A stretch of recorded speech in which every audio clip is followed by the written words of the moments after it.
दोस्तों नमस्कार। केरल के पलक्कड़ में जो आरएसएस की बैठक चल रही है, मैंने कल के ही वीडियो में कहा था कि उसमें राहुल गांधी छाए हुए हैं। राहुल गांधी नाम का फिनोमेना, राहुल गांधी नाम का व्यक्ति इस समय आरएसएस के माथे पर शिकन दे रहा है। उसकी बड़ी वजह यह है कि राहुल गांधी ने जो इस समय पूरे देश में लोकप्रियता हासिल की है, जो एजेंडा खड़ा किया है, उससे आरएसएस ही नहीं, बीजेपी की सरकार भी, भारतीय जनता पार्टी भी बुरी तरीके से डांवाडोल है। आरएसएस जो 2025 में अपना 100वां साल सेलिब्रेट करने जा रहा है, उसका मंसूबा तो यह था कि वो डॉक्टर अंबेडकर के संविधान को बदल करके मनुस्मृति के आधार पर संविधान को स्थापित करे, देश में हिंदू राष्ट्र की मुनादी हो जाए, मुसलमान ईसाई ये दोयम दर्जे के नागरिक बना दिए जाए, दलितों और पिछड़ों को उनकी हैसियत बता दी जाए, महिलाओं को दहलीज के भीतर पहुंचा दिया जाए। लेकिन इस दरमियान एक ऐसा शख्स जिसे पिछले 10 साल में लाखों करोड़ रुपए खर्च करके बिल्कुल अविश्वसनीय बना दिया गया था, जिसे लल्लू, पप्पू और न जाने क्या क्या कहा गया था, वो शख्स 3 साल के भीतर अपने पैरों से देश में भ्रमण करता है, देश के लोगों से संवाद करता है, दलितों, आदिवासियों, पिछड़ों के मुद्दों को समझता है और उसके बाद उन मुद्दों के आधार पर न्याय यात्रा का प्लान करता है। और राहुल गांधी ने लोकसभा चुनाव के पहले जिस आर्थिक न्याय, सामाजिक न्याय की बात की, उसमें राजनीतिक न्याय की भी, ये तीनों न्याय की बात की राहुल गांधी ने। राजनीतिक न्याय का मतलब जो पार्टियां हैं, जिन पार्टियों के भीतर संगठन है, उन संगठन में और एमएलसी से लेकर के एमएलए होते हुए राज्यसभा और लोकसभा के सांसदों तक में, प्रधानमंत्री से लेकर के कैबिनेट के मंत्रियों तक में, सचिवालय से लेकर के और न्यायालय तक, मीडिया से लेकर के कारपोरेट घरानों तक, कुलपतियों से लेकर के प्रोफेसरों तक, दलितों, पिछड़ों और आदिवासियों की भागीदारी होनी चाहिए। लगातार इस मुद्दे पर जब राहुल गांधी हमला करते रहे, उठाते रहे, तो भारतीय जनता पार्टी की हिंदुत्व की राजनीति हवा होने लगी। वो राजनीति जिसे जतन से 2 दशक तक ठोक बजा करके खड़ा किया गया था, नफरत के आधार पर, हिंसा के आधार पर, जिस राजनीति को एक पूरी बाबरी मस्जिद गिरा करके तैयार किया गया था,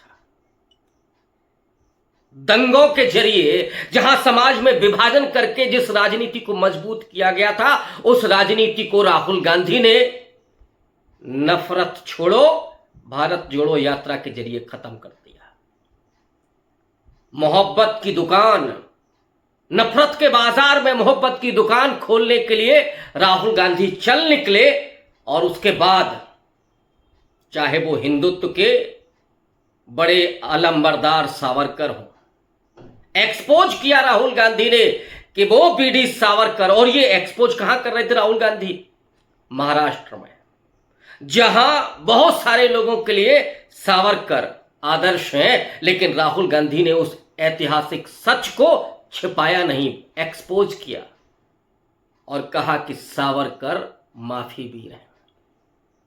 सावरकर ने आजादी के आंदोलन में कोई सहयोग नहीं दिया, बल्कि उल्टा अंग्रेजों के पक्ष में खड़े हो गए थे। जो उस समय हिंदू महासभा के लोग थे, जो उस समय आरएसएस के लोग थे, वो कहां खड़े थे? भारत जोड़ो यात्रा के समय अंग्रेजों के साथ खड़े होकर के सैनिकों की भर्ती करवा रहे थे, सुभाष चंद्र बोस के खिलाफ जो सेना भेज रहे थे, वो लोग आजादी के बाद इस देश को हिंदू राष्ट्र बनाने का सपना देख रहे थे। लेकिन जवाहरलाल नेहरू की धर्मनिरपेक्ष राजनीति ने, समाजवादी मूल्यों की राजनीति ने, डॉक्टर अंबेडकर के संविधान ने उनके मंसूबों को पूरा नहीं होने दिया। लेकिन आगे चल करके सिस्टम के भीतर आरएसएस के लोग प्रवेश करते हैं। जनता पार्टी के शासन में, अटल बिहारी वाजपेयी के शासन में, और वो इतना मजबूत होते हैं कि जब 1980 में भारतीय जनता पार्टी बनकर के तैयार होती है तो उसका एजेंडा ही राम मंदिर होता है। और 90 के दशक में जब मंडल कमीशन की सिफारिशें धूल खा रही थीं और उन्हें लागू करने के लिए बीपी सिंह ने हाथ बढ़ाया तो कमंडल की राजनीति आगे कर दी गई। सवर्णों के भीतर की जो आरक्षण, ओबीसी आरक्षण के खिलाफ जो गुस्सा था उसे कमंडल की राजनीति में तब्दील कर दिया गया और दलितों और पिछड़ों को भी उस हिंदुत्व की राजनीति के साथ उसके फोल्ड में समेट लिया गया। लेकिन आगे चल करके ये राजनीति धीरे धीरे एक्सपोज होने लगी और एक्सपोज वो तब हुई जब ये आक्रामक हो गई, बेलगाम हो गई। और सत्ता जब पूर्ण बहुमत की मिलती है तो नरेंद्र मोदी के शासनकाल में दिल्ली से लेकर के और गुजरात तक, उत्तर प्रदेश से लेकर के मध्य प्रदेश तक, राजस्थान से लेकर के कर्नाटक तक और दक्षिण भारत के कुछ हिस्सों से लेकर के नॉर्थ ईस्ट तक, बंगाल तक हिंदू मुसलमान के विभाजन को मजबूत किया गया। नफरत की आंधी चलाई गई, लेकिन उस नफरत की आंधी के खिलाफ एक शख्स खड़ा हुआ, उसका नाम राहुल गांधी है, जो मोहब्बत की आंधी बन करके, तूफान बन करके उस नफरत की आंधी को खत्म करने के लिए, मुकाबला करने के लिए तैयार होता है। और फिर राहुल गांधी ने वो एजेंडा सेट किया जिस एजेंडे के आगे आरएसएस ने भी घुटने टेक दिए। नरेंद्र मोदी ने तो कब का एक तरह से अपनी हार स्वीकार कर ली।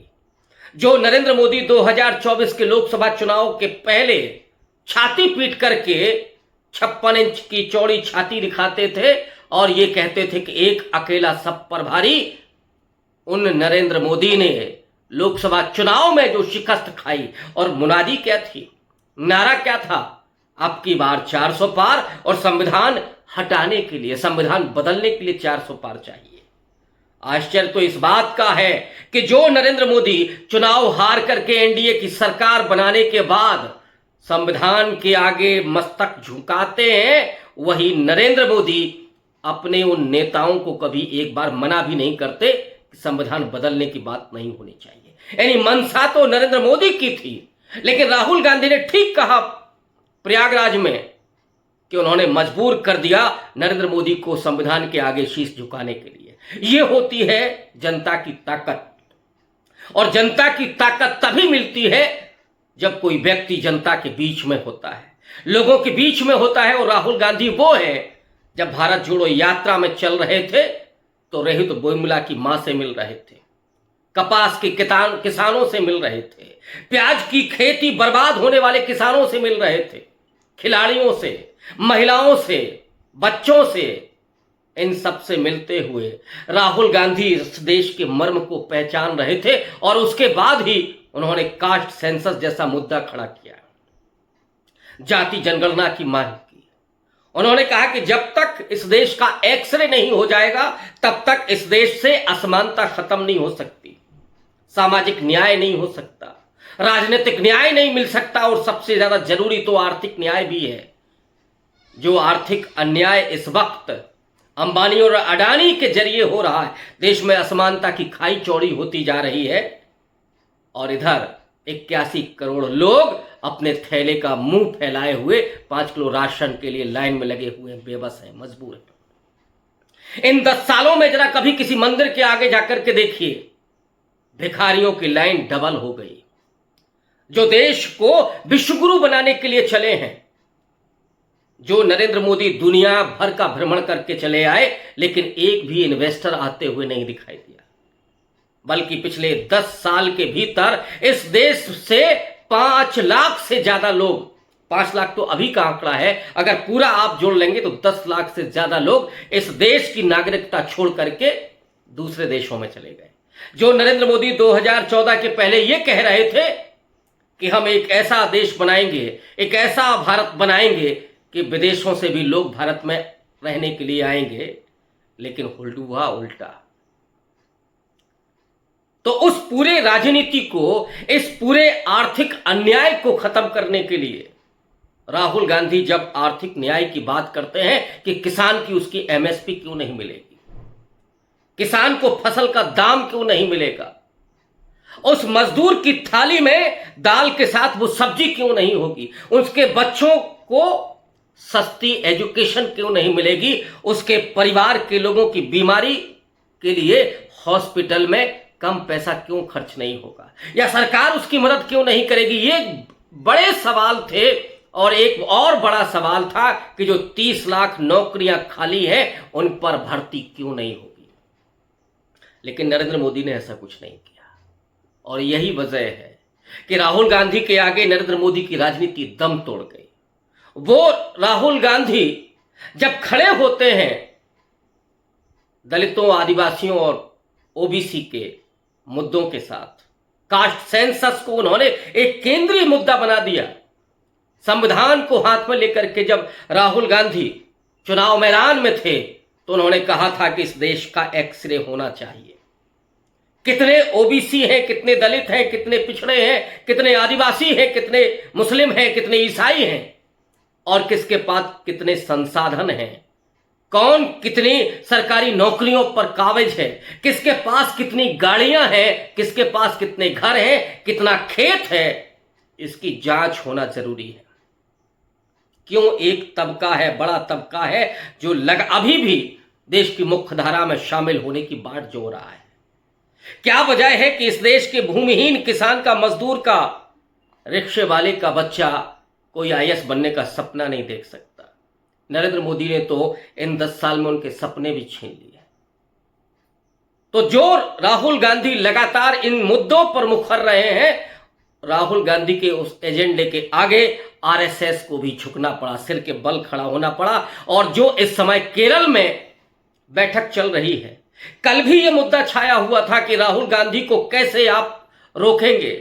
राहुल गांधी की राजनीति इस समय जिस कदर आगे बढ़ रही है, जिस तरह से लोकप्रियता बढ़ रही है, विश्वसनीयता बढ़ रही है, जो एजेंडे वो लेकर के आ रहे हैं वो केंद्रीय हो रहे हैं। आपका राम मंदिर भी नहीं चला, नरेंद्र मोदी की ब्रांडिंग भी नहीं चली, पूरी गोदी मीडिया का जो भौंपू बज रहा था उसको भी लोगों ने नहीं सुना। और राहुल गांधी की एक एक बात के लिए लोग सुनने के लिए बेताब, राहुल गांधी से मिलने के लिए लोग बेताब। और इस वजह से आरएसएस को भी सिर के बल खड़े होकर के उस एजेंडे को स्वीकार करना पड़ा जिसे आज जाति जनगणना कहा जा रहा है। आरएसएस के प्रवक्ता सुनील आंबेकर ने पलक्कड़ में आज प्रेस वार्ता में कहा कि जाति जनगणना से उन्हें कोई दिक्कत नहीं है। यानी जाति जनगणना का उन्होंने अप्रत्यक्ष रूप से समर्थन किया, लेकिन जिस बात को आगे रेखांकित किया उसको भी समझने की जरूरत है। आरएसएस जब यह कहता है कि उन्हें कोई दिक्कत नहीं है, ये जनगणना होनी चाहिए, इसका मतलब है कि वो राहुल गांधी के एजेंडे को डाइल्यूट करना चाहते हैं। लेकिन उसके बाद अगला जो सेंटेंस है कि देश की अखंडता के लिए यह खतरा हो सकता है, देश की सुरक्षा के लिए खतरा हो सकता है। अरे भाई, कास्ट सेंसस कैसे खतरा हो सकता है? इस देश में जो हिंदू समाज है कोई आज विभाजित नहीं हो रहा है, या कास्ट सेंसस हो जाएगा तो सब विभाजित हो जाएगा। हजारों साल से यह समाज विभाजित है। और डॉक्टर अंबेडकर ने बाकायदा बहुत जोरदार तरीके से यह कहा था कि हिंदू समाज में अगर यह विभाजन नहीं होता तो कोई भी बाहरी आक्रमणकारी कभी इस देश में अपनी सत्ता स्थापित नहीं कर सकता था। इस देश के सबसे बड़े तबके को शस्त्र, संपत्ति और शिक्षा से वंचित रखा गया। अगर शस्त्र का प्रशिक्षण शूद्रों और दलितों को दिया जाता तो मजाल की कोई 1000 घोड़े लेकर के आता और दिल्ली फतह करके चला जाता, कन्नौज फतह करके चला जाता। ये नहीं संभव था। लेकिन जो पूरी हिंदू सामाजिक व्यवस्था थी उसमें यह जिम्मेदारी सिर्फ क्षत्रिय के पास थी, लिहाजा देश कमजोर हो गया। संपत्ति पर एक समाज का हिस्सा था, शूद्रों के लिए तो बाकायदा नियम था, मनुस्मृति का विधान था कि अगर शूद्र संपत्ति जोड़ भी ले तो वो दे दे, उसे रखने का अधिकार नहीं था, शिक्षा नहीं ले सकता था, शस्त्र की तो शिक्षा बिल्कुल नहीं ले सकता था। तो आपने एक बड़े समाज को पहले ही इतना कमजोर बना दिया और इसीलिए वो समाज विभाजित ही नहीं रहा बल्कि कमजोर रहा। आज अगर आरक्षण के जरिए, आज अगर जनबल के जरिए, लोकतंत्र में राजनीतिक ताकत के जरिए अगर वो समाज मजबूत हुआ है तो ये देश मजबूत हुआ है। जो लोग ये समझते हैं कि दलित मजबूत हो गया तो साहब नेशनल थ्रेट है, जो लोग ये समझते हैं कि साहब ओबीसी सामने आ गया तो ये कमजोरी है, नहीं, ये मजबूती है, देश की मजबूती है। और इसीलिए आज अगर आरएसएस सिर के बल खड़ा हुआ है, राहुल गांधी की डिमांड को उसने स्वीकार किया है, तो ये राहुल गांधी की जीत है, ये जाति जनगणना के एजेंडे की जीत है और ये जीत है इस देश के करोड़ों लोगों की जो राहुल गांधी के पीछे खड़े हो गए, राहुल गांधी के साथ खड़े हो गए। और इस वजह से आज बीजेपी ही नहीं, नरेंद्र मोदी ही नहीं, अमित शाह ही नहीं, बल्कि आरएसएस के मोहन भागवत भी, सुनील आम्बेडकर भी, दत्तात्रेय होसबोले भी, ये सब भी झुक करके जाति जनगणना के खिलाफ एक शब्द बोलने की हिम्मत नहीं रखते, जाति जनगणना को इनकार नहीं कर सकते, भले ही वो मैसेजिंग ये कर दें कि नहीं साहब ये तो नेशनल थ्रेट है, इससे अखंडता को खतरा है। और इसीलिए आरएसएस की ये जो पराजय है वो दरअसल राहुल गांधी के मिशन की जीत है। शुक्रिया, धन्यवाद।